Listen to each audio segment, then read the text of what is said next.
Magandang buhay mga suki. Magluluto po tayo ngayon ng ating ulam sa tanghalian. Mainit na yung ating kawali. Maglalagay po tayo ng mantika. Ayan. Organic coconut oil ang aking ginamit. Ayan, maglagay tayo ng konti lang. Ngayon, ang isusunod naman natin sa ating mantika ay ang ating sibuyas. Ayan, magigisa po tayo ngayon.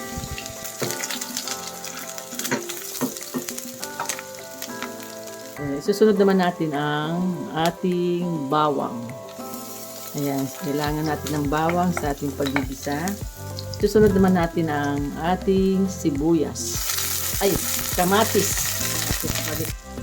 Ayan, pwede natin ilagay yung ating isda. Ayan, malinis na siya.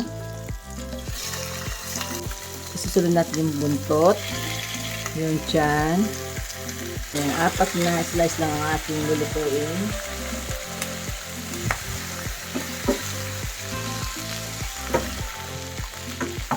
Yan, anak ko masyado yung isda ito. Ayan, maglalagay na tayo ng tubig. Ayan, para sa ating sabaw. Ayan, lagyan pa natin siya ng kalahati. Ayan, lagyan na natin siya ng asin. Ayan, ito pa rin yung aking gamit. Ang Himalayan salt.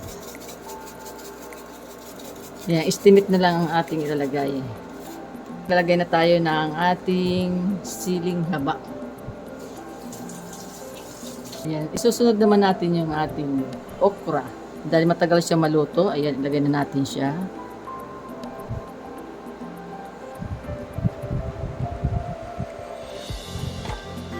Ayan, takpan muna natin siya mga suki. Ayan, buksan na natin mga suki. Tingnan na natin. Oh, sarap po. Maglalagay na tayo mga suki ng ating santol. Ayan, inalis ko na yung kanyang buto. Ayan, ito ang ating gawing pang-asim.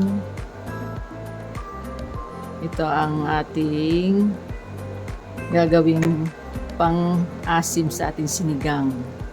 Ang santol. Ayan, takpan muna natin siya mga suki para maluto-luto yung ating santol.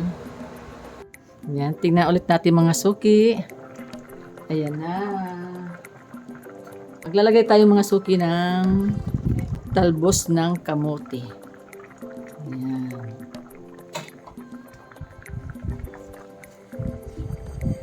Ayan, sarap ng ating sinigang ngayon. Tagal ko lang hindi nakakatikim ng sinigang na isda. Takpan ulit natin. Tingnan na natin mga suki. Charan! Ayan na. Ayan na mga suki. Luto na yung ating sinigang na isda sa santol. Ayan, kain na tayo. Ito na. Unahin natin ang ulo. Ito ang paborito ko, yung ulo. Ayan, ulo ng isda. Ayan, tabi natin yung talbos ng kamuti. Lagyan natin siya ng santol. Ayan, lagyan natin siya ng okra, kamatis. Try nyo mga suki ito. Santol. Sinigang sa santol. Sobrang sarap. Maasim kasi yung balat ng santol. Ayan. Ito na mga suki, ang aking recipe ngayon, ang sinigang na isda sa santol. Ayan. Ito ang aking vlog for today. Thank you for watching. God bless po. Bye-bye. Ingat po kayo. Kainan na po tayo.